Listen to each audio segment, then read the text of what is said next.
propongo a nuestros invitados esta mañana que Santiago Aguirre, que es el abogado e integrante del Centro de Derechos Humanos Miguel Agustín Pro Juárez, donde ayer dieron su conferencia de prensa, pueda leer, les propongo que pueda leer lo que firmó Peña Nieto, lo que firmaron ustedes y a lo que se comprometen sobre el caso de los jóvenes.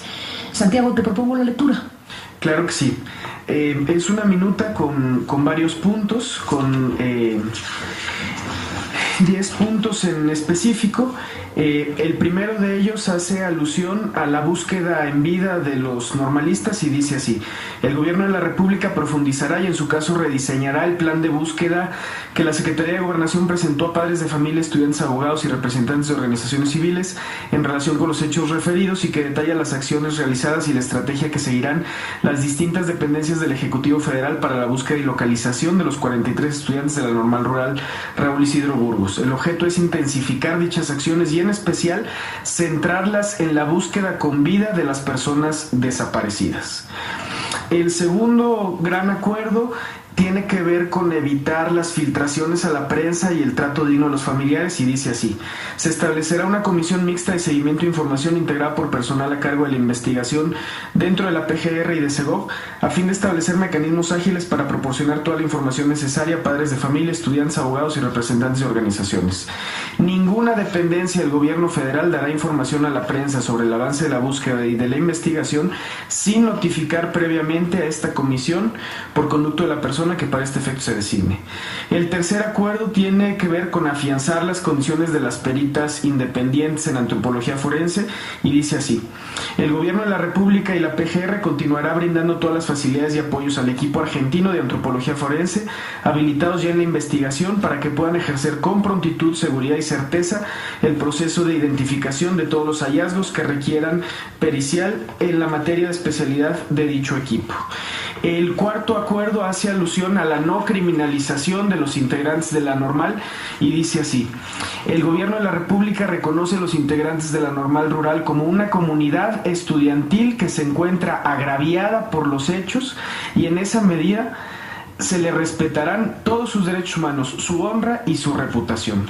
Asimismo, se velará por el cumplimiento del artículo 16 del Código Federal de Procedimientos Penales, que es el artículo sobre la secrecía de las investigaciones, para garantizar justamente la secrecía en términos de ley.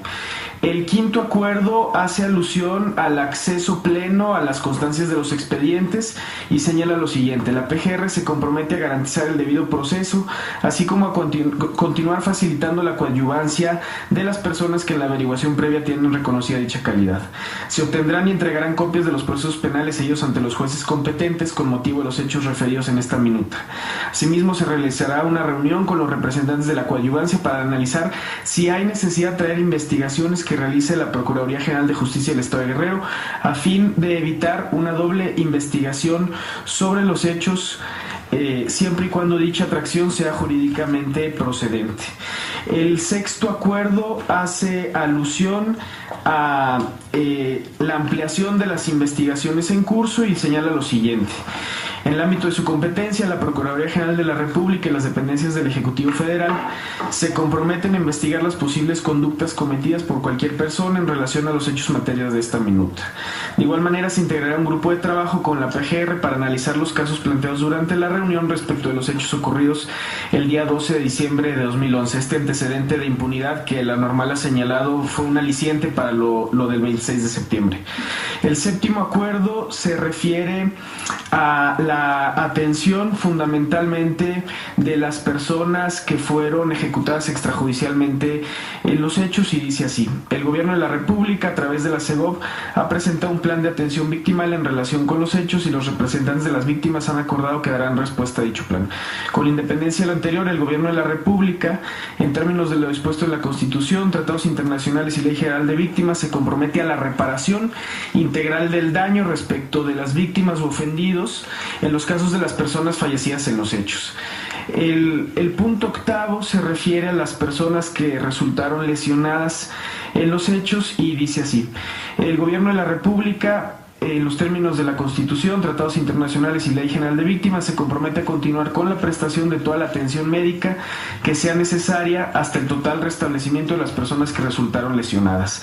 El noveno punto se refiere a atender las causas estructurales de este conflicto y señala que el Gobierno de la República se compromete a realizar un programa de redignificación de la infraestructura y los espacios de las normales rurales en el país. Y el décimo punto se refiere a la asistencia técnica que el día de hoy terminará de acordarse en la Comisión Interamericana de Derechos Humanos para atender tanto el caso Ayotzinapa como las condiciones estructurales que impiden la investigación a fondo de la desaparición forzada en México, y dice así: en relación a la asistencia técnica que el Estado mexicano y los peticionarios de las medidas cautelares solicitaron a la Comisión Interamericana de Derechos Humanos, se acordó instruir a las dependencias que participarán en la reunión de trabajo ante dicha Comisión Interamericana el día de mañana, es decir, el día de hoy, para que se agilice el convenio que materialice dicha asistencia técnica en los términos que se acuerde entre los peticionarios y el gobierno federal. Se reitera el compromiso de recibir la asistencia técnica en relación a los hechos referidos en este párrafo. La minuta es firmada por el presidente de la República, el secretario de Gobernación, Procurador General de la República, consejero jurídico del Ejecutivo, jefe de la Oficina de la Presidencia, por la Comisión de las 43 familias, un grupo representativo de padres, y por el Comité Estudiantil de Ayotzinapa Guerrero, un grupo representativo de estudiantes. Que son Melitón Ortega, José Alfredo Galindrés, Bernabé Abraham Gaspar, Felipe de la Cruz Sandoval, Epifanio Álvarez Carvajal, Blanca Luz Nava Vélez, Mario César González Contreras, Hilda Hernández Rivera, y por el Comité Estudiantil de Ayotzinapa Guerrero, David Flores Maldonado, Manuel Vázquez Arellano y Agustín Chocolate Salazar. Son las personas que fueron nombradas por estas familias, por estas 43 familias de los jóvenes de Ayotzinapa. Don Emiliano Navarrete, padre de José Ángel Navarrete, este chico de 18 años que junto con los otros chicos se encuentra en este momento en condición de desaparecido. Don Emiliano, ¿qué le pareció todo? ¿Qué le pareció la reunión con Peña Nieto? ¿Qué dice una mañana después? Pues para mí, verdad, en lo personal, pues algo que no me movió, verdad, de la reunión que tuvimos con el presidente. Yo esperaba algo más eficaz, algo más con ganas, ¿no? De decir, ¿sabe qué? Pues vamos a ir y los encontraremos en poco tiempo, ¿no? Que si hubiera ese ánimo. Yo es lo que esperaba de escuchar de un presidente, ¿no? De México, que nos representa, ¿no? Pero pues desgraciadamente a mí me decepciona, porque eso lo he oído, lo que escuchamos de su boca, lo he oído en Chilpancingo con los otros representantes en Acapulco. Para mí definitivamente no pasa nada, ¿no? 5 horas. No esperé, yo esperé algo más sorprendente, más algo que me tuviera algo un poquito con una esperanza, ¿no? Dijera, no, pues sí, es el presidente. La reacción de él, ¿verdad? Para mí, en lo personal, estoy igual como el principio, ¿no? Porque pues, la reunión a los 33 días de haber sucedido los hechos, y no porque él hubiera querido, ¿verdad? Recibirnos. Todo esto se logró gracias a la participación de todos los medios de comunicación, también podemos decir, ya sea de la República Mexicana, de la presión del extranjero, ¿no? Y por parte de nosotros. O sea, no fue porque, no, pues, que haya salido por él mismo, ¿verdad? Que hubiera sido en el momento. Pues para mí, ¿verdad? Me decepciona, ¿no? Como gobierno que son, les falta mucho, ¿no? Para representar a una sociedad que exigimos, ¿verdad? Como le dije a él, ¿no? Yo no le vengo a pedir un favor, no, le vengo a pedir justicia como ciudadano mexicano que soy, que por ley yo siento que me corresponde exigir, ¿no? No le vengo a pedir limosna ni nada. ¿Por qué? Porque principalmente, como digo, fue personas de gobierno que cometieron el atropello gravemente hacia nuestros hijos, nuestros jovencitos, indefensos, ¿no? Entonces, pues por eso, ¿verdad? Yo quisiera, ¿verdad? Que pues hubiera resultados, ¿no? más rápidos y precisos, que haya una movilización muy eficaz, como les he dicho, ¿va? Don Nicolás Andrés Juan, padre de Edgar Andrés, que es uno de los normalistas que resultó herido, ¿con qué se queda usted, don Nicolás, después de la reunión con Peña Nieto y parte de su gabinete? Creo que la exigencia en esos momentos, como lo he dicho en otras ocasiones y ayer se lo mencioné, es la atención médica primordial ahorita para mi hijo. Y sobre todo que... ¿Cómo está su hijo? Pues gracias a Dios, después de la primera cirugía, está evolucionando de manera favorable, ¿sí? Gracias también a la atención que le han brindado en el hospital y los apoyos, ¿no? Pero como le he dicho reiteradamente, eso no minimiza el dolor, la angustia de ver a mi hijo en una cama en el hospital, el sufrimiento que día a día, cuando le hacen las curaciones, se retuerce de dolor, ¿sí? Las heridas que le han hecho a causa de las operaciones, ¿sí? La traqueotomía, una sonda en el estómago, le tuvieron que abrir la parte del tobillo para extraerle parte del hueso y hacerle la reconstrucción en el paladar. Una serie de cicatrices, ¿sí? Que apenas va sanando. Todo eso me duele y me dan ganas de llorar, ¿sí? Porque la verdad es triste ver que a los estudiantes que buscan el progreso, buscan la superación, sean reprimidos por el Estado, ¿sí? Y como lo mencioné al presidente, el licenciado Enrique Peña Nieto, el día de ayer, lo más triste es que veamos a militares que deberían de estar al servicio de la comunidad, impidieron, ¿sí? la inmediata atención de mi hijo a un hospital, y eso le iba a causar la muerte. ¿Cómo fue eso? Según el maestro que apoyó a mi hijo y al compañero que apoyó también a mi hijo en ese momento, Omar, aquí presente, sí, que ahorita lo escucharemos. Cuando ellos tenían la intención de sacarlo de ahí y llevarlo a un hospital, los militares lo impidieron, dejándolo ahí sangrándose por más de 2 horas. Cuando mi hijo llega al hospital, estaba a punto de asfixiarse y morirse, ¿sí? Tuvieron que hacerle la traqueotomía de urgencia para que pudiera salvarse la vida. Eso me indigna bastante, ¿sí? De ver de que, por eso le pedí al licenciado Enrique Peña Nieto que hiciera las investigaciones el por qué los militares actuaron de esa manera, ¿sí?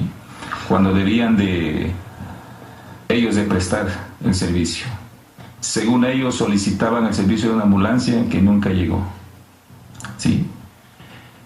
Querían recibir la atención en una clínica cercana y lo impidieron. Creo que no se pudo y eso iba a provocar la muerte de mi hijo, ¿sí? Afortunadamente las fuerzas de un joven, yo creo que le ayudaron la fortaleza de un joven le ayudaron a poder soportar y aguantar para poder salvar la vida. Omar García, tú eres normalista, eres integrante del Comité Estudiantil de Ayotzinapa, estuviste ahí, estás en posibilidades de contar de manera muy directa precisamente lo sucedido de cabo a rabo, y bueno, pues ahora después de la entrevista de más de 5 horas con Peña Nieto y parte de su gabinete, ¿qué nos dices esta mañana, Omar? Bueno, primero sí estuve ahí en los hechos, en el segundo ataque a los compañeros, a nosotros, por parte de gente desconocida. Estábamos acorralando la zona, dado que no había llegado ninguna corporación a asegurar las evidencias. Cuando pues estuvimos 2 horas tratando de comunicarnos con los medios de comunicación, pidiendo ayuda a otras organizaciones, los medios nos decían que no podían llegar porque les habían prohibido de parte de la presidencia municipal. Nos enlazamos por radio también y pues no nos contestaban con el mismo argumento de que el gobierno estatal había prohibido. ¿Estatal o municipal? Estatal y municipal. A ver, ¿cómo fue eso? ¿Cómo fue la conversación de ustedes con los medios, a quienes llamaban, a los medios locales? A los medios locales, a los del estado de Guerrero, que no podían ir a cubrir el caso porque les habían prohibido. ¿Prohibido es la palabra? Sí, prohibido. Así ¿Desde el estado? Desde el estado y desde el gobierno municipal. Así nos decían. En verdad, los únicos que nos atendieron fue la radio de la universidad, o sea, la radio de la Universidad Autónoma de Guerrero, que es un poco más abierta y más accesible pues a la población. Fueron los únicos que nos estaban atendiendo por radio. Como a las 2 horas finalmente empezaron a llegar algunos medios de comunicación, algunos periodistas de la prensa local a tomar la nota, a sacar fotografías, a entrevistarnos, y fue cuando ocurrió el segundo ataque, pues. Cuando ustedes cuando habían logrado convocar a algunos periodistas y ya estaban ustedes hablando con los periodistas, es en donde se da exactamente el segundo ataque, sí, que es donde tú estabas ahí. Sí. ¿Cómo fue eso? Pues fue muy repentino, nosotros no sabíamos... ¿Dónde estaban ustedes con la prensa? Estábamos en el lugar de los hechos, esquina de la calle Juan N. Álvarez y el Periférico Norte. ¿Con cuántos periodistas estaban, te acuerdas? Eran unos 5 o 6 de diferentes agencias. ¿De medios locales? Sí, de medios locales y del estado. También estaban algunos maestros de la Coordinadora Nacional. ¿Y ustedes estaban en ese momento hablando con los periodistas? Sí, estamos hablando, algunos estaban hablando con ellos, otros estábamos por la radio, comunicándonos con nuestros padres de familia, hablando entre nosotros. ¿Y qué ocurrió? ¿Cómo fueron las cosas ahí? Pues repentinamente empezaron nuevamente los balazos, pero pues, se escuchó el ametrallamiento. Pues. ¿Eran los mismos de la primera agresión o eran distintas personas las que disparaban contra los estudiantes? Es lo que no supimos ya. Nosotros no pudimos percatarnos de quiénes eran porque estaba oscuro. La carretera que entra de Teloloapan a Iguala por el Periférico Norte estaba totalmente oscuro, el lugar de donde solamente se veían las ráfagas, pues, los disparos que salían de la oscuridad, pero no pudimos ver de quién se trataba. Pero no directamente contra ustedes. Directamente. En esta segunda agresión directa a los estudiantes, ¿qué resultó? ¿Resultaron los chicos muertos? Resultaron muertos los dos compañeros, más el compañero Julio César Mondragón Fontes, que se lo llevaron. Quiero señalar que a él se lo llevaron ahí cerca a unos 150 metros y lo desollaron. Pero lo desollaron porque cuando lo sometieron, lo agarraron, él tuvo la valentía de escupirle en la cara al agresor. Así lo hizo. ¿Cómo lo subieron? Lo vieron los compañeros, que no se atreven a hablar. Muchos de los compañeros que todavía alcanzaron a ver eso.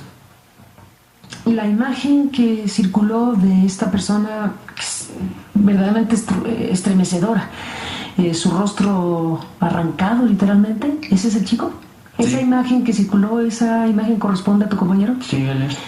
¿Y quién hizo una cosa así? Pues es lo que no podemos explicar. Nosotros hemos visto diferentes formas de actuar, de crimen organizado y otros más. Nosotros creemos que lo hicieron precisamente como una maniobra para que, dado que en el primer momento habían sido los policías municipales, quisieron dar la impresión en el segundo momento de que realmente había sido la delincuencia organizada. Pudo haber sido una maniobra. Lo que queremos recalcar es que durante ese tiempo el ejército ni sus luces, después de que ocurrió la segunda balacera y cuando cayeron los 2-3 compañeros que hoy fueron asesinados, ahora sí se aparece el ejército. ¿En qué momento apareció el ejército exactamente? Después de la balacera de las 12:30 de la segunda, nosotros yo corrí con un grupo de 27 compañeros a buscar refugio, a buscar atención, precisamente para Edgar Andrés Vargas. El papá de Nicolás. Precisamente todos lo llevábamos cargando, estaba gravemente herido. Nos dijeron ahí adelante hay un hospital, nos decía la gente ahí hay un hospital, el Hospital Cristina. Fuimos, pedimos que se nos atendiera, no nos quisieron atender porque según ya eran altas horas de la noche, no había el personal adecuado y pedimos que por lo menos nos dejaran entrar, dado que nos andaban persiguiendo. Y entonces sí, el personal de guardia nos dejó entrar y al poco rato llegó el ejército, acusándonos de allanamiento de morada, con lujo de violencia, cortando cartucho, dándonos culatazos al pecho, quitándonos los celulares, revisándonos pues como los peores delincuentes. Y al compañero que estaba herido también lo sometieron. Y nosotros nos acercábamos, le decíamos, oiga, no están viendo que está herido. No están viendo que está gravemente herido, lo que necesitamos es apoyo porque nos han atacado los policías municipales. Y fue ahí donde nos dijeron, pues ustedes se lo buscaron. ¿Ustedes se lo buscaron? Sí, ustedes lo buscaron, eso les pasa por andar haciendo lo que hacen. O sea, una criminalización es reflejo de la criminalización que le han insertado en el pensamiento de las fuerzas del orden aquí en nuestro país.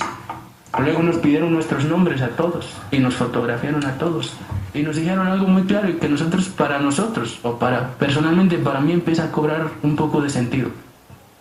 Nos dijeron, dennos sus nombres reales, porque si nos dan sus nombres falsos nunca los van a encontrar. ¿Cómo? Así nos dijeron. Y bueno, muchas personas que se acercan a nosotros nos dicen ahora, oigan, ¿no se han preguntado qué estaba haciendo el ejército en esas 2 horas previas al segundo ataque? ¿No saben que durante la Guerra Sucia y la historia de México los expertos en desaparecer personas son precisamente el ejército? ¿O es precisamente el ejército? ¿No se han preguntado por qué han pasado 33 días y no hay ninguna pista del paradero de sus compañeros? Es lo que nos han preguntado y realmente esa tesis empieza a cobrar sentido por lo que nos dijeron, por lo que hizo el ejército, porque no se apareció en todo ese tiempo, por la omisión que tuvieron estando a escasos 5 minutos del lugar, por todo lo que sabían que estaba ocurriendo en Iguala ya de años y estaban coludidos ahí con la delincuencia organizada. Yo soy de una zona donde abunda la delincuencia organizada. ¿De qué zona eres? De la sierra. De la sierra. Yo soy de allá y yo vi con mis propios ojos muchas veces desde niño matarse entre unos y otros. Vi cómo la gente tiene que irse a Estados Unidos, algunos chavos, algunos tienen que enfilarse pues con el crimen organizado y el ejército ahí anda, el ejército nada más le dan su mochada y se retira. Yo también fui de peón con la gente, mis compañeros, los de mi pueblo, todos crecimos así, lleno de peones con los que siembran amapola y todo eso, y no me da miedo decirlo, porque así crecí. Entonces, siempre llegaban a arreglos con los narcos, pues, y siempre omitían. El ejército mismo les enseñaba a disparar a los niños. Entonces, pues hay muchas cosas que están ocurriendo en Guerrero y que, pues, quedan registrados en la memoria de todas las personas, de todos los niños. Los que no tienen chance de estudiar van a parar ahí o van a Estados Unidos. Necesariamente. Innecesariamente. Es un problema fuertísimo en el Estado y lo hemos señalado con mucha claridad, pues. Regresamos en esta mesa donde estamos hablando con Omar García, que es normalista, integrante del Comité Estudiantil de Ayotzinapa, a quien acabamos de escuchar hace unos minutos en una narración tremenda, con don Nicolás Andrés Juan, que es el papá de Edgar Andrés, normalista, que se encuentra pues herido, como sabemos, don Emiliano Navarrete, que es el padre de José Ángel Navarrete, este chico de 18 que está desaparecido, y con Santiago Aguirre, que es el abogado del Centro de Derechos Humanos Miguel Agustín Pro Juárez. Vaya narración la tuya, Omar, que nos has dejado desde luego con más información y con un panorama desolador por lo que ha sucedido en Guerrero. ¿En cuántos años? ¿En cuánto tiempo? Déjenme ir a un tema importantísimo. Uno de los primeros asuntos, y probablemente quiero adivinar, lo primero que le habrán planteado a Peña Nieto ayer y a su gabinete es las versiones que han circulado sobre ustedes, sobre lo que está en el trasfondo de esta situación trágica, y el tema del crimen organizado y la delincuencia y los narcos y todos estos asuntos. Hay versiones que han corrido en medios de comunicación y versiones que han sido divulgadas, obtenidas pues de algún tipo de autoridad, porque los medios en todo caso recibirían algún tipo de información de las propias declaraciones de los delincuentes o presuntos delincuentes detenidos. Y bueno, a ver, les pregunto abierta y claramente, básicamente a los tres, no a Santiago, que es el abogado y que está en otra lógica, pero digamos, les pregunto, Emiliano, Nicolás, Omar, sobre el narco, sobre si efectivamente hubo o no una infiltración, como se publicó en los camiones donde iban los jóvenes, sobre los Guerreros Unidos y los Rojos. A ver, Omar, perdón que regrese contigo, pero el que está directamente con la narración de lo que sucedió, ¿qué dices de eso? ¿Estaban en los camiones gente que no era de ustedes? ¿Había armas en los camiones? No, no había armas, no había gente infiltrada con nosotros. Todas esas versiones son pues una ofensa para los padres de familia y para nosotros. Hemos llegado a la normal casi por oportunidad única en la vida, como una salida a toda la situación social del estado de Guerrero, a las carencias. Hoy en Guerrero pues 1 de cada 10 campesinos llega a la universidad, o sea, es muy poco.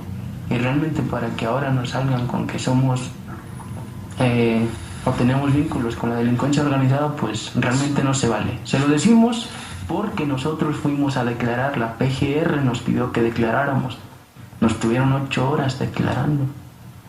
Y todas esas declaraciones siempre iban encaminadas y volvían a las mismas preguntas. ¿De dónde eres?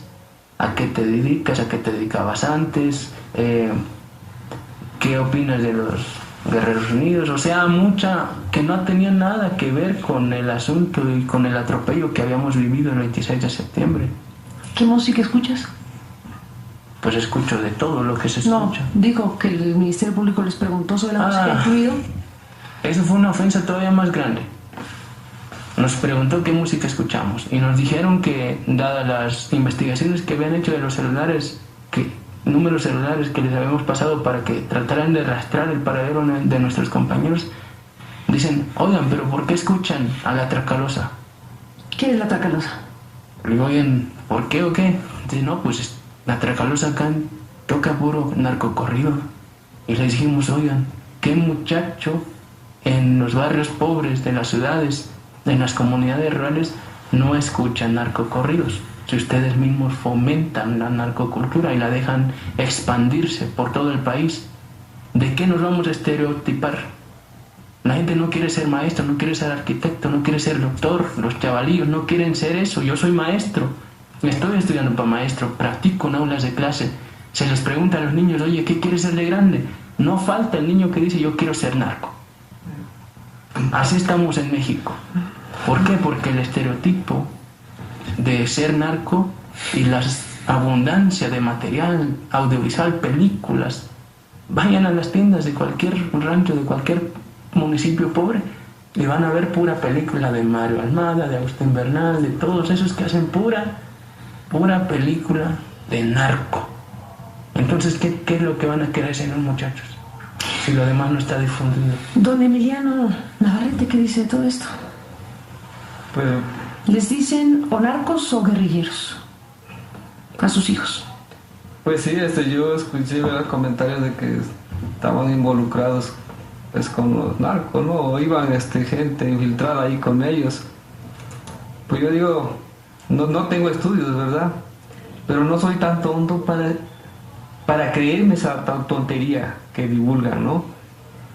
Si hubiera infiltrados de gente mala adentro, en los autobuses, no irían desarmados. Entonces hubieran muerto, yo creo que todos los policías esos que agredieron. ¿Por qué? Porque como dicen que cargan mejores armamentos los narcos que los policías. Entonces es algo tonto de que nos quieran o le quieran sembrar a la sociedad esa idea. ¿Por qué? Porque ya dijera, pues están dando patadas de ahogado, ¿no? Así de fácil, ¿no? Como yo en lo personal conozco a mi hijo, o véame a mí si tengo cara de maleante o de una persona pues nociva para la sociedad, ¿no? Para mí esos comentarios, ¿verdad?, sobre nuestros muchachos están fuera de contexto, puedo decir. Don Nicolás Andrés Juan, ¿qué dice usted de todo esto? Pues es imposible, ¿no?, creer que nuestros muchachos estén vinculados con esos grupos delictivos, porque conocemos a nuestros hijos, cada padre conoce, y yo conozco a mi hijo, y en ningún momento dentro de las prácticas, las conversaciones que yo he tenido con mi hijo, nunca me ha mencionado nada de eso, ¿sí? Siempre a lo que viene a estudiar, ¿sí?, a sus prácticas. Precisamente esa noche, como a las 8 de la noche, yo tuve una conversación con mi hijo, ¿sí? Estuve platicando por teléfono. Esa misma noche. Esa misma noche, como a las 8. Y platicábamos acerca de unas prácticas que ellos antes de que sucedieran las cosas. O sea, estaba él en Iguala, sí. Hablaron por teléfono usted y su hijo. Así es. ¿Y qué le contaba a su hijo? ¿Qué estaban haciendo ahí? A ver, cuénteme. Mi hijo estaba en su cubículo, que me dice, porque yo siempre le pregunto, oye, ¿dónde estás? Y dice, estoy en mi cubículo. Y Esto en la escuela. En la escuela, sí. Y me dice, precisamente, voy a necesitar un apoyo económico, porque la próxima semana vamos a ir por contenidos y vamos a tener prácticas. Su chico tiene 18 años, ¿no? Para darle. Sí. ¿Y qué más le contó? Y le digo, sí, hijo, sí, no lo tengo ahorita a la mano, pero mañana haré todo lo posible por conseguirlo y te lo voy a mandar, ¿sí? Y estuvimos platicando de manera amena con mi esposa y él, ¿sí? Y lejos de imaginarnos lo que iba a suceder o lo que nos iban a decir a las 2 de la madrugada. En el momento, de manera cortante, digo, mañana les marco, ¿sí? Tengo que hacer un trabajo. Y se cortó la llamada.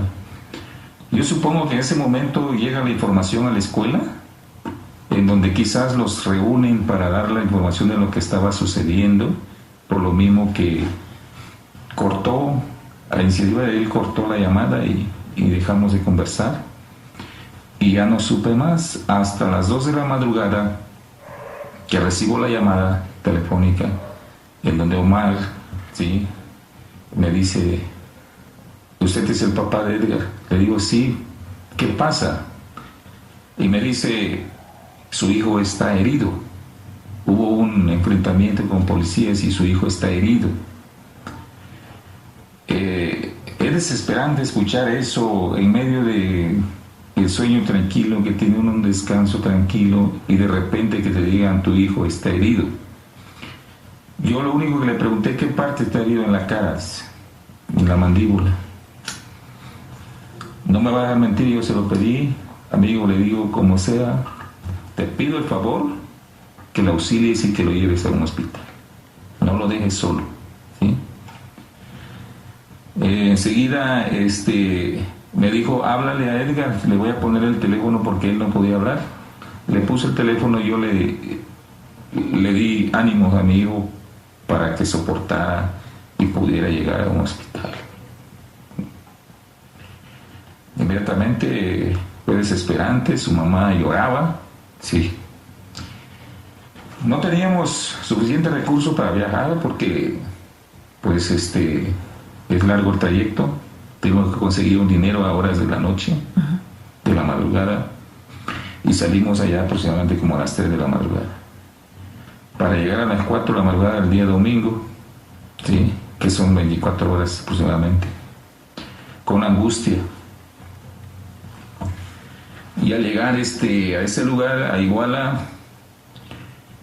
pues la verdad fue impactante ver las condiciones en las que estaba nuestro hijo, sedado por la anestesia. A lo mejor estaba dormido, llenos de aparatos y todo, y la verdad y las esperanzas de vida que nos dio la doctora fueron mínimas o nada, porque nos dijo: prepárense para cualquier cosa, que de hoy a mañana puede pasar cualquier cosa. La verdad, eso fue muy desesperante, angustiante para nosotros como padres. Hijo desaparecido de 18 años, con Omar García, quien hemos escuchado con mucho interés como normalista, que has tocado unas fibras tremendas. Desde luego también tú, Omar García, viviendo tan directamente, siendo parte de la comunidad de Ayotzinapa y de haber vivido lo que viviste y que lo has narrado. Y con Nicolás Andrés Juan, desde luego, con la narración que nos ha hecho el papá de Edgar Andrés. Me detengo un segundo, Santiago Aguirre, como abogado. El Centro de Derechos Humanos Miguel Agustín Pro Juárez ha jugado un papel muy importante. Ayer mismo fue un factor fundamental para que ustedes pudieran hablar ante los medios y que su mensaje pues se registrara como se está registrando muy ampliamente en este país. Santiago Aguirre, dos asuntos fundamentales. Regresemos al punto. Peña Nieto firma estos puntos. Es un procurador, el secretario de Gobernación, el gobierno federal firma estos compromisos. Y hay dos asuntos fundamentales que me gustaría regresar a ellos, Santiago. Uno, que la búsqueda sea fundamentalmente la búsqueda en vida de estas personas. Estamos viendo cómo el tema de las fosas, que es estrujante, ha dominado, digamos, no solo la información, sino la propia, al parecer, actuación de las autoridades de buscar en estos lugares de Guerrero que hay fosa tras fosa, cuerpo tras cuerpo, estudios de ADN que no acaban de resultar todavía convincentes, los que se han dado a conocer hasta el momento. Falta saber qué dicen las forenses argentinas. Y entonces están dos asuntos principales, Santiago: la búsqueda en vida como un redireccionamiento, digamos, de la estrategia gubernamental, y una asistencia técnica internacional. Ustedes están pidiendo que, dado lo que ha pasado en más de 30 días, se requiere que vengan también otros de fuera, además de los argentinos. ¿Qué están planteando? ¿Qué están pidiendo? ¿Qué se espera, Santiago, en algo que es el correr de las horas, de los minutos, en algo urgente? Muchas gracias, Carmen. Pues después de las palabras de Omar, de los señores padres de familia, es poco e insuficiente lo que uno pudiera complementar. Desde la perspectiva del Centro PRO, y quisiera destacar del Centro Tlachinolan, que son quienes localmente hacen todo el trabajo y quienes exponen la vida acompañando este caso, estamos posiblemente ante el hecho singular de violaciones masivas a derechos humanos más grave de los últimos 40 años en México. Ese es el tamaño del problema.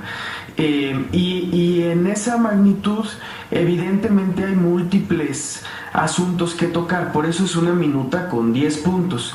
Y quizá esa pluralidad de puntos no permita ver en realidad la jerarquización que se hizo ante el presidente de los puntos centrales de los papás, que son los que tú señalas.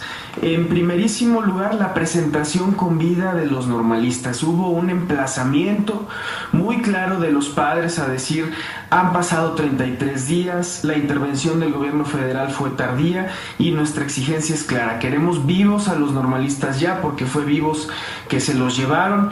Necesitamos una respuesta inmediata y no continuaremos en diálogos que no remitan a esa localización de los normalistas. Y eso se expresó bajo esta formulación de rediseñar la búsqueda en vida. Los padres, las madres de familia externaron su hartazgo de toparse en los medios con noticias de hallazgos de fosas. La demanda central fue: ya no queremos búsqueda de fosas. No puede ser que estemos en un país donde es una buena noticia que se encuentre una fosa con 28 cuerpos y que no sean de los compañeros normalistas. Entonces, ahí hay un planteamiento muy claro de búsqueda en vida. Tenemos que aterrizarlo con el gobierno federal, cómo van a ser los mecanismos.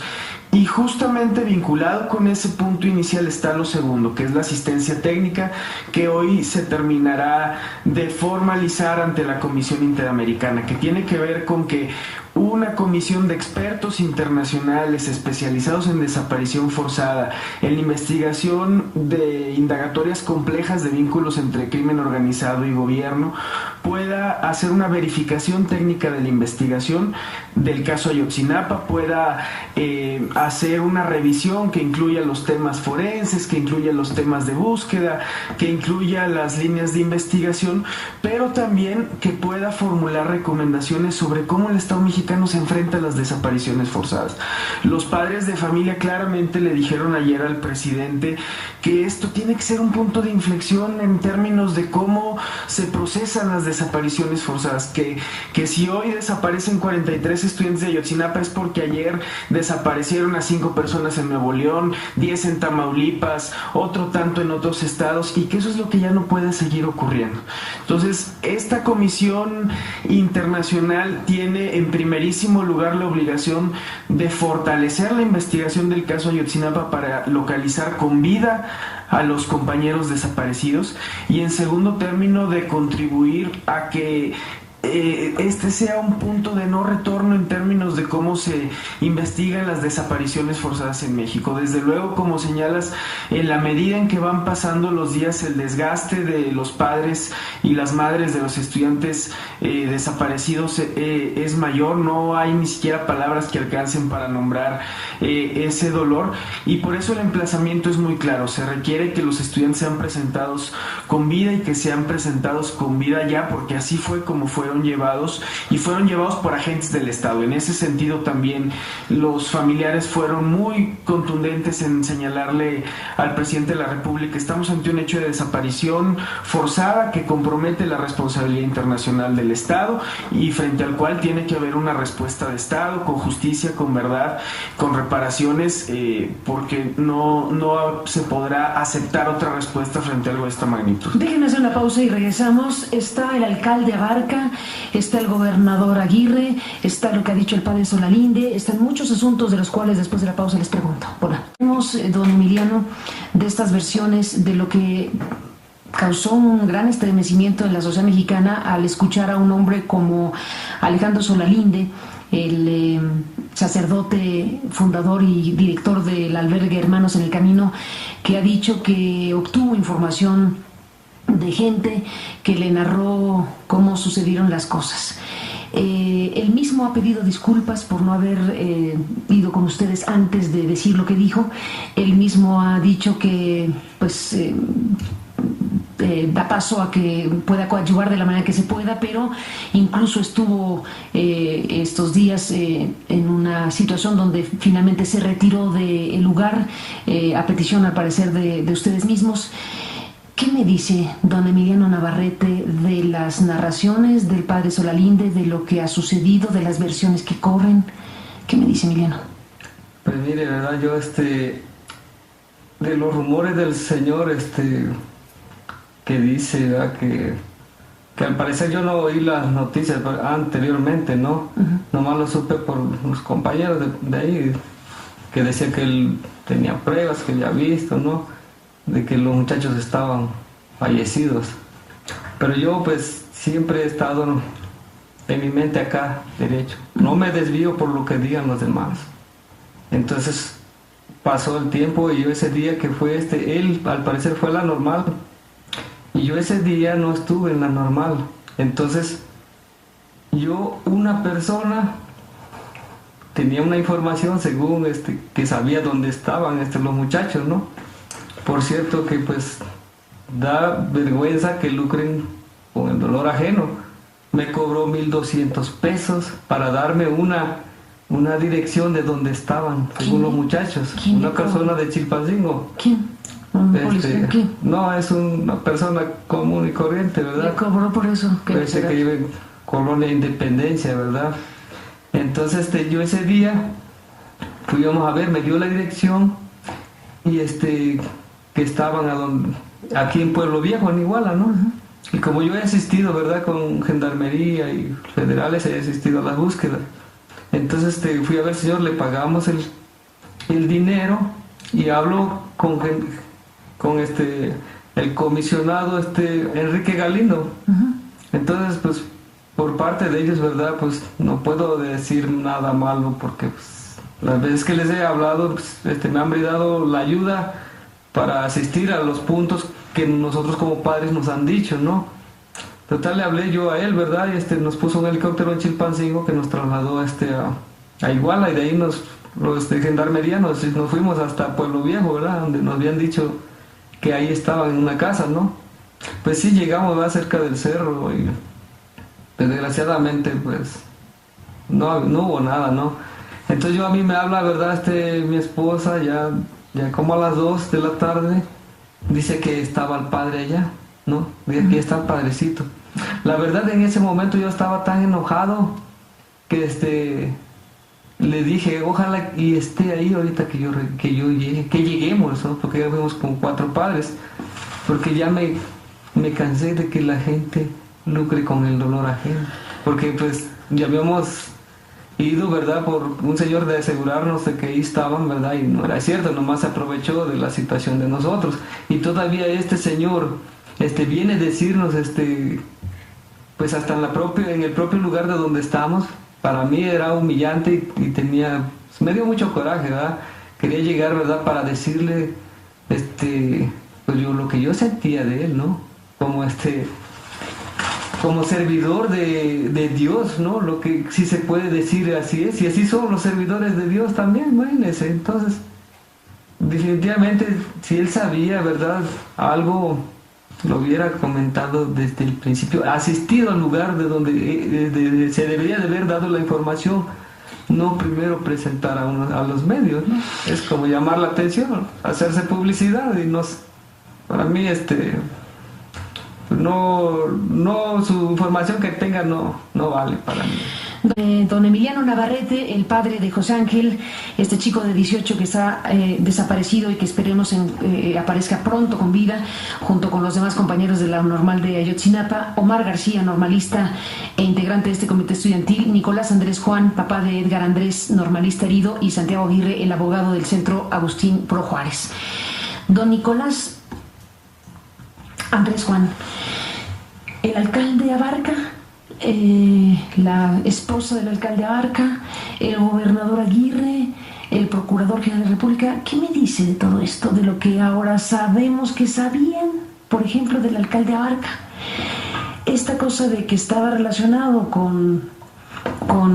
o está relacionado con el crimen organizado directamente, pues no parece haber importado para que llegara a ser candidato a alcalde y ejercer funciones. Y ahora sabemos que muchos sabían de ese asunto. ¿Qué me dice usted? Bueno, la verdad da tristeza porque el Estado mexicano pues está coludido, ¿no?, con esos grupos delincuenciales, y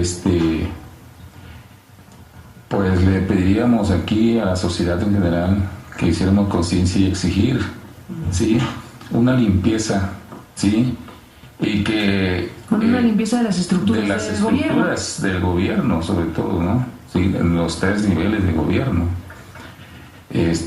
para que, pero pues solo el gobierno, quizás, si no le exigimos como sociedad, sí, yo creo que es conveniente que a los que nos están escuchando, a la opinión pública, a todo el auditorio, le pedimos, ¿no?, para que nos unamos, ¿sí?, y exigir al gobierno federal, que es su responsabilidad vigilar y ver las estructuras políticas, las estructuras institucionales, ¿sí?, porque como tal nos parece que tiene una fragilidad y que ya no se sostiene como para hacer frente a esos grupos organizados, ¿no? Entonces, a grupos delictivos. Entonces, yo sí lo veo de esa manera, para que, pues en lo sucesivo, ¿no?, podamos tener paz en los lugares, en los pueblos, ¿sí?, en las comunidades, ¿sí?, y yo creo que sí se puede, ¿sí?, si todos los mexicanos nos unimos para hacer de nuestra patria una patria mejor, de paz, de prosperidad, lo podemos hacer. En esta ronda final, don Emiliano Navarrete, ¿con qué se despide? Pues yo, ¿verdad? Pues sigo insistiendo, ¿verdad? Que pues se agilice la búsqueda de nuestros muchachos, ¿verdad? De los 43, ¿verdad? Que están, pues para mí no están desaparecidos porque no se perdieron solos, como vuelvo a decir, ¿verdad? Estos fueron llevados en contra de su voluntad, ¿verdad? Entonces hay personas que saben dónde los tienen.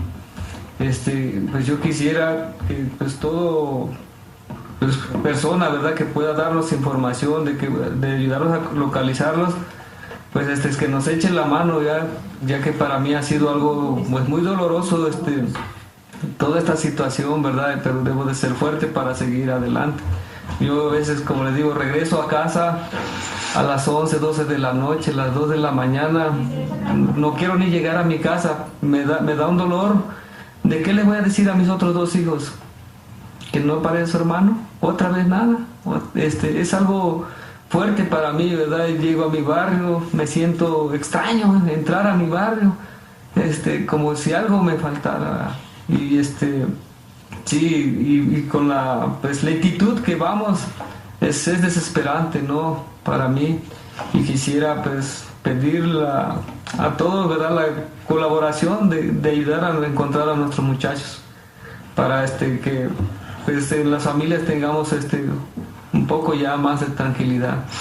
Santiago Aguirre, como abogado del Centro de Derechos Humanos Miguel Agustín Pro Juárez, ¿con qué te despides de esta mesa? Bueno, lo dijimos ayer muy claro en el Centro Pro. El caso Ayotzinapa es la prueba de que en México hay un estado delincuencial donde la conjunción de una profunda corrupción con patrones de violaciones a derechos humanos no atendidos se expresa en la desaparición de 43 jóvenes estudiantes, que se suma a las miles de desapariciones que han ocurrido en los últimos años en el país y que hemos visto con indiferencia como sociedad.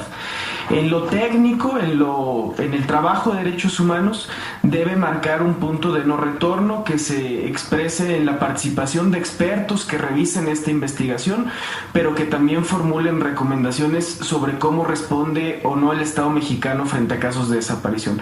Pero la gran interrogante es también en lo social, cómo se procesa.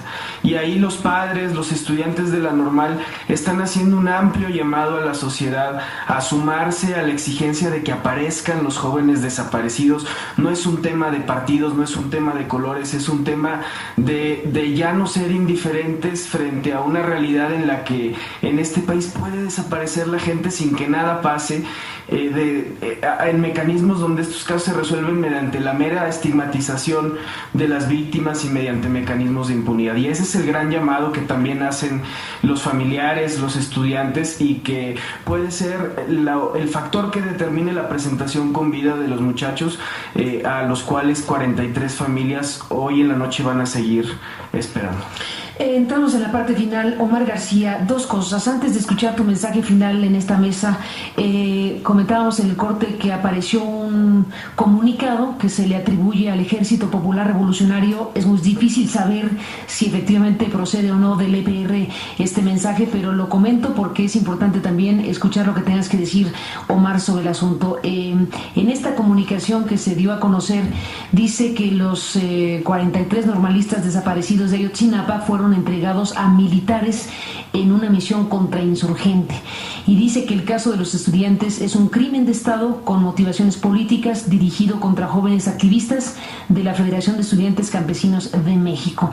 Esta comunicación, que empezó a circular desde ayer, dice que soporta esta afirmación en la cercanía geográfica del Batallón 27 de Infantería con las tumbas clandestinas. Y bueno, pues aquí habla de una mano criminal desde el Estado y de una misión contrainsurgente. Lo digo con estas pinzas, tratándose de un comunicado que se le atribuye a una organización como el EPR, sin que tengamos pues certeza de que pueda ser sí o no, pero que está circulando y que me importa porque sabemos también de ese tema. Cuando se habla de los chicos de Ayotzinapa, se les plantea este asunto del EPR. Bueno, como tú dices, hay que tomarlo con pinzas, porque también se nos ha tratado de vincular históricamente a a los diferentes grupos armados, a la guerrilla, por nuestra forma de pensamiento. Y bueno, es una opinión más, igual que la de el padre Solalinde, igual que cualquier otra opinión vista desde el exterior, cualquier hipótesis, pues a la opinión pública, todo es posible. Lo diga quien lo diga, no nos interesa tanto. Somos estudiantes y hemos levantado la mano contra el gobierno para hacer esta denuncia, para exigirle que aparezcan esos 43 compañeros. Pero levantar la mano contra ellos, pues la estamos levantando contra todo un sistema que está coludido con la delincuencia organizada. Y es obvio que las diferentes formas de lucha, expresiones de lucha también lo van a hacer y respetamos mucho eso. Lo respetamos aun cuando no participemos con ellos ni con ningún otro. Entonces, pues, como te digo, pues, es algo más emitido de la opinión pública y pues... Hasta ahí lo dejas. Hasta ahí lo dejo. Omar García, ¿con qué te despides en esta mesa, siendo tú parte de este comité estudiantil de Ayotzinapa, siendo tú normalista, habiendo estado en el lugar de los hechos y habiendo dicho lo que has dicho? Cierra esta mesa, ¿con qué mensaje? Bueno, la opinión pública, la sociedad entera tiene que saber que ciertamente hemos tenido conflictos con el Estado. Muchos conflictos, porque gestionamos, nos dedicamos a la gestión por matrículas, por plazas, por infraestructura en nuestras normales rurales que han sido abandonadas y que han sido rezagadas. La reforma de la educación pública va en ese sentido de quitarnos recursos, de privatizar la educación. Nosotros hemos estado en conflicto y lo vamos a seguir estando mientras nuestros derechos no sean otorgados o cumplidos como tal, ¿no? Entonces, lo que le queremos decir a la opinión pública es que hemos levantado la mano pues contra el Estado mexicano, pero al hacerlo estamos levantando la mano contra la delincuencia organizada, aun cuando no queramos hacerlo. De ahora en adelante no vamos a estar seguros, no es dramatismo, es una realidad que nos hace temer a cada uno de los compañeros que están estudiando en la normal, a cada uno de los normalistas, de los padres de familia. Cuando la situación cambie, cuando el movimiento se apague, cuando aparezcan nuestros compañeros, el gobierno puede decir que no va a actuar en contra de nosotros, de los que participamos en el movimiento. Pero ¿quién nos va a amparar contra la delincuencia organizada? Es por eso tan importante hoy en día que, dado el 26 de septiembre, se abrió una coyuntura nacional en la cual la sociedad entera tiene que participar en un movimiento nacional, podemos decirlo hasta civil y pacífico, porque tiene legitimidad, demasiada legitimidad, y las instituciones se han visto rebasadas. Se ha insertado en el tejido social, los sociales están rotos actualmente. La delincuencia organizada está por todas partes, en todos los niveles de gobierno. No podemos seguir así, teniendo noticias diarias de que una persona, 2 personas, 10 personas aparecen muertas, aparecen mutiladas todos los días en diferentes partes de nuestro país, y nosotros, como ciudadanos de a pie, comunes y corrientes, tenemos que guardar silencio todo el tiempo. Tenemos que hacer como que no vemos nada, por temor a las represalias y porque sabemos que el gobierno no hace nada y que está dejando y ha dejado crecer ese problema durante mucho tiempo. Ha hecho caso omiso, se ha hecho de la vista gorda y es como si esa realidad no estuviera ahí frente a nuestros ojos. Entonces, pues sí, llamamos a la comunidad estudiantil, a las organizaciones sociales, a la sociedad civil en general, a que se sume a este movimiento. En las próximas semanas estaremos recorriendo el país en una caravana civil y pacífica donde podamos poner a debate y a conversar a los diferentes actores sociales de nuestra república sobre este problema. ¿Qué le dices a los miles de ciudadanos que se han manifestado en diferentes ciudades de la República Mexicana y en otros lugares del mundo? Pues les agradecemos en primera su solidaridad. Se las agradecemos profundamente y sabemos que, dado que no somos los únicos, fue eso precisamente lo que ha destapado todo un terror, un horror que venían tapando y que no querían dejar ver dentro de la realidad nacional. El Estado lo ha encubrido durante mucho tiempo, pero les ha explotado. Nosotros lo dijimos claramente, nosotros somos estudiantes, somos un movimiento estudiantil, nosotros no podemos controlar todo el movimiento ni todas las protestas que se están dando. La gente tiene que hacer lo que tenga que hacer para mostrar su indignación. Nos acusan de violentos, nos acusan de lo que quieran acusarnos. Adelante, pero la violencia ha estado todos los días en nuestra casa, enfrente de nuestros ojos. Se espantan de que una IOTSI haga una cosa, de que un estudiante haga tantitito así, cuando el Estado y los grupos delincuenciales nos han estado atacando todo el tiempo. Comparemos, ¿no? O sea. Santiago Aguirre, abogado, gracias por estar aquí esta mañana. Al contrario, muchas gracias. Don Emiliano Navarrete, gracias por estar aquí esta mañana. Gracias a usted. Don Nicolás Andrés Juan, gracias por estar aquí esta mañana.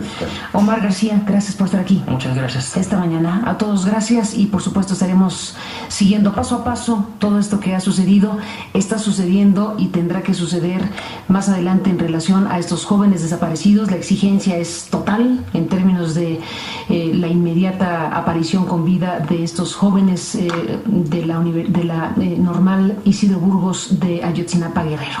Gracias a los cuatro por estar aquí en este programa y estaremos en comunicación, si me lo permiten, estaremos con ustedes.